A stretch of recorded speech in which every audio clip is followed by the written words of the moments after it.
Patriarcas e Profetas. Capítulo 50. Dízimos e ofertas. Na economia hebreia, 1/10 da receita do povo era separado para o custeio do culto público de Deus. Assim Moisés declarou a Israel: Todas as dízimas do campo, da semente do campo, do fruto das árvores, são do Senhor, santas são ao Senhor. Tocante a todas as dízimas de vacas e ovelhas, o dízimo será santo ao Senhor. Levítico 27, versos 30 e 32. Mas o sistema dos dízimos não se originou com os hebreus. Desde os primitivos tempos o Senhor reivindicava como seu o dízimo, e tal reivindicação era reconhecida e honrada. Abraão pagou dízimos a Melquisedeque, sacerdote do Altíssimo Deus. Gênesis 14, verso 20. Jacó, quando em Betel, exilado e errante, prometeu ao Senhor: De tudo quanto me deres, certamente te darei o dízimo. Gênesis 28, verso 22. Quando os israelitas estavam prestes a estabelecer-se como nação, a lei dos dízimos foi confirmada, como um dos estatutos divinamente ordenados, da obediência ao qual dependia a sua prosperidade. O sistema dos dízimos e ofertas destinava-se a impressionar a mente dos homens com uma grande verdade de que Deus é a fonte de toda a bênção às suas criaturas, e de que a Ele é devida a gratidão do homem pelas boas dádivas de sua providência. Ele dá a todos a vida, e a respiração, e todas as coisas. Atos dos Apóstolos 17, verso 25.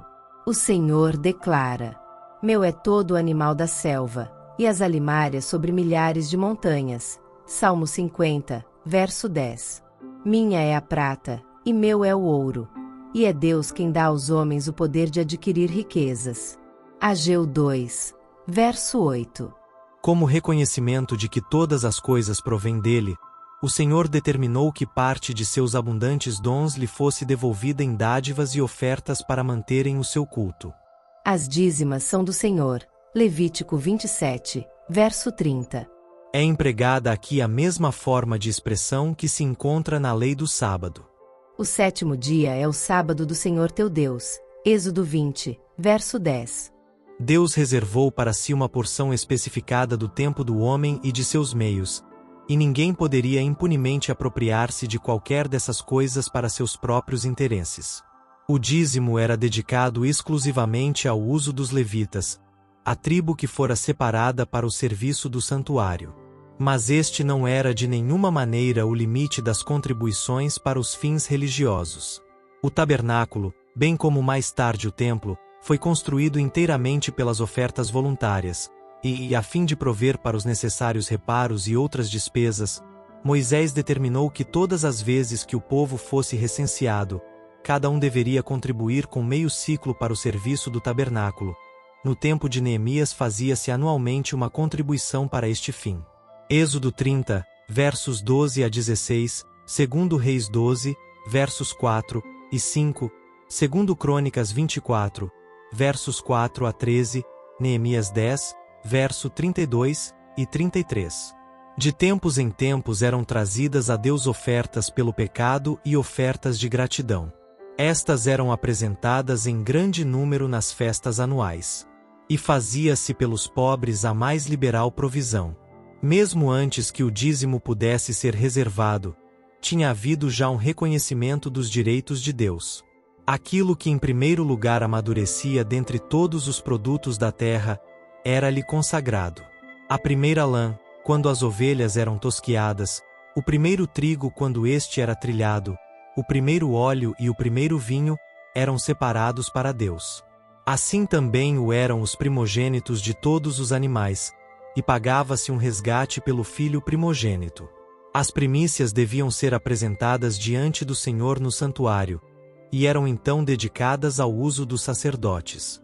Assim, lembrava-se constantemente ao povo que Deus era o verdadeiro proprietário de seus campos, rebanhos e gado, que ele lhes enviava a luz do sol e a chuva para a semeadura e a ceifa, e que tudo o que possuíam era de sua criação, e ele os fizera mordomos de seus bens. Reunindo-se no tabernáculo os homens de Israel, carregados com as primícias do campo, dos pomares e dos vinhedos, fazia-se um reconhecimento público da bondade de Deus. Quando o sacerdote aceitava o donativo, o ofertante, falando como que na presença de Jeová, dizia: Ciro o arameu miserável foi meu pai.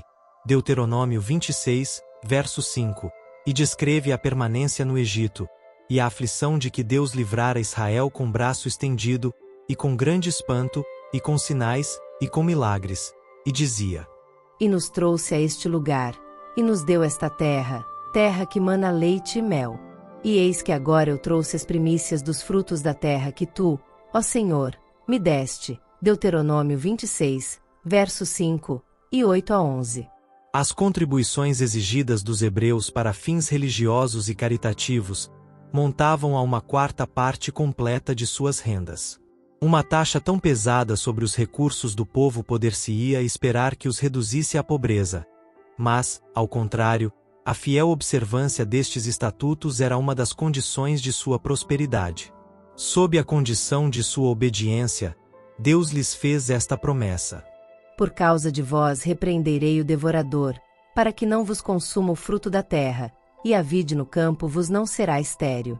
E todas as nações vos chamarão bem-aventurados, porque vós sereis uma terra deleitosa, diz o Senhor dos Exércitos. Malaquias 3, versos 11 e 12.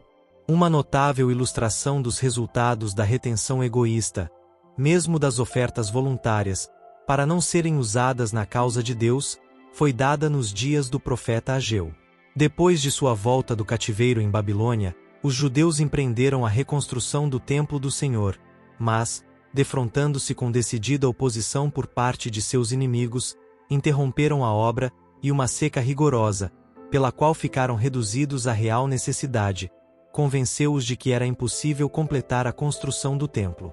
Não veio ainda o tempo, diziam, o tempo em que a casa do Senhor deve ser edificada. Mas uma mensagem lhes foi enviada pelo profeta do Senhor. É para vós tempo de habitardes nas vossas casas estucadas, e esta casa de ficar deserta. Ora, pois, assim diz o Senhor dos Exércitos: aplicai os vossos corações aos vossos caminhos. Semeais muito, e recolheis pouco, comeis, mas não vos fartais, bebeis, mas não vos saciais, vestis-vos, mas ninguém se aquece, e o que recebe salário num saco furado. Ageu 1, verso 6. E então é dada a razão. Olhastes para muito, mas eis que alcançastes pouco, e esse pouco, quando trouxestes para casa, eu lhe assoprei. Por que causa? Disse o Senhor dos Exércitos: por causa da minha casa, que está deserta, e cada um de vós corre à sua própria casa. Por isso retém os céus o seu orvalho, e a terra retém os seus frutos. E fiz vir a seca sobre a terra, e sobre os montes, e sobre o trigo, e sobre o mosto, e sobre o azeite, e sobre o que terra produz, como também sobre os homens, e sobre os animais, e sobre todo o trabalho das mãos. Depois daquele tempo, veio alguém a um monte de 20 medidas, e havia somente 10, vindo ao lagar para tirar 50, havia somente 20.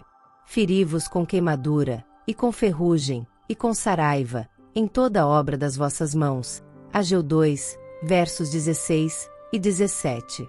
Despertado por estas advertências, o povo se pôs a construir a casa de Deus. Então lhes veio a palavra do Senhor. Ponde, pois, eu vos rogo, desde este dia em diante, desde o 24º dia do mês 9, desde o dia em que se fundou o templo do Senhor, ponde o vosso coração nestas coisas. Desde este dia vos abençoarei. Ageu 2, versos 18 e 19. Diz o sábio: alguns aqui espalham, e ainda se lhes acrescenta mais, e outros que retêm mais do que é justo, mas é para sua perda. Provérbios 11, verso 24. E a mesma lição é ensinada no Novo Testamento pelo apóstolo Paulo. O que semeia pouco, pouco também ceifará, e o que semeia em abundância também ceifará. Deus é poderoso para fazer abundar em vós toda graça, a fim de que, tendo sempre, em tudo, toda suficiência, abundeis em toda boa obra. 2 Coríntios 9, versos 6 e 8. Era intuito de Deus que seu povo Israel fosse portador de luz a todos os habitantes da terra. Mantendo seu culto público, estavam a dar testemunho da existência e soberania do Deus vivo. E era privilégio deles sustentar este culto, como expressão de sua fidelidade e amor para com ele. O Senhor ordenou que a difusão da luz e verdade na terra dependesse dos esforços e das ofertas daqueles que são participantes do dom celestial.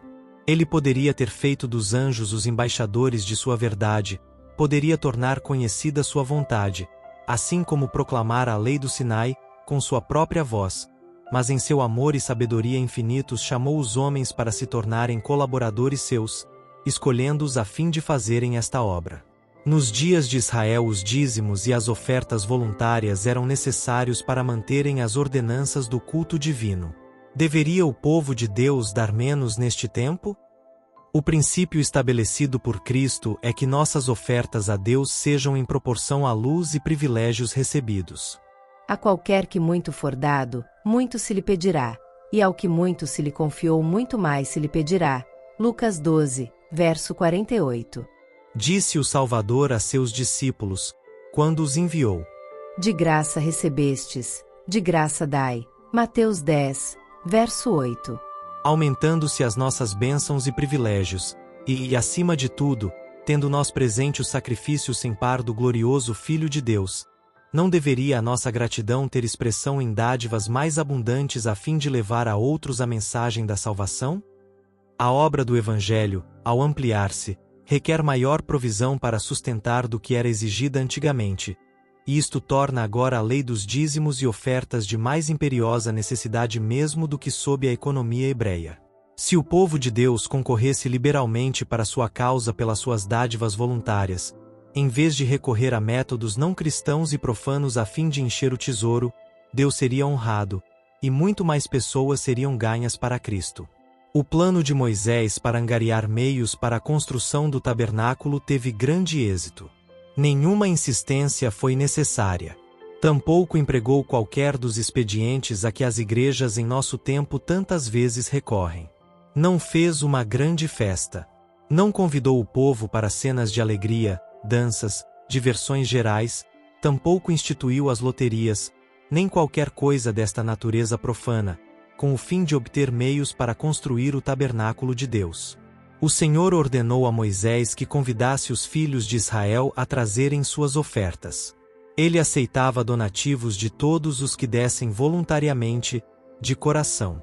E as ofertas vieram em tão grande abundância que Moisés mandou o povo deixar de trazer, pois já haviam suprido mais do que poderia ser usado. Deus fez dos homens os seus administradores. A propriedade que ele pôs em suas mãos são os meios que ele proveu para a propagação do Evangelho. Aqueles que se mostrarem mordomos fiéis ele confiará maiores bens. Diz o Senhor: Aos que me honram honrarei. 1 Samuel 2, verso 30. Deus ama ao que dá com alegria. 2 Coríntios 9, verso 7.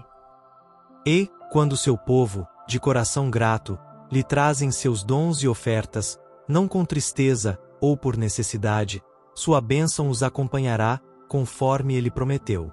Trazei todos os dízimos à casa do tesouro para que haja mantimento na minha casa, e depois fazei prova de mim, diz o Senhor dos Exércitos, se eu vos não abrir as janelas do céu, e não derramar sobre vós uma bênção tal, que dela vos advenha a maior abastança. Malaquias 3, verso 10.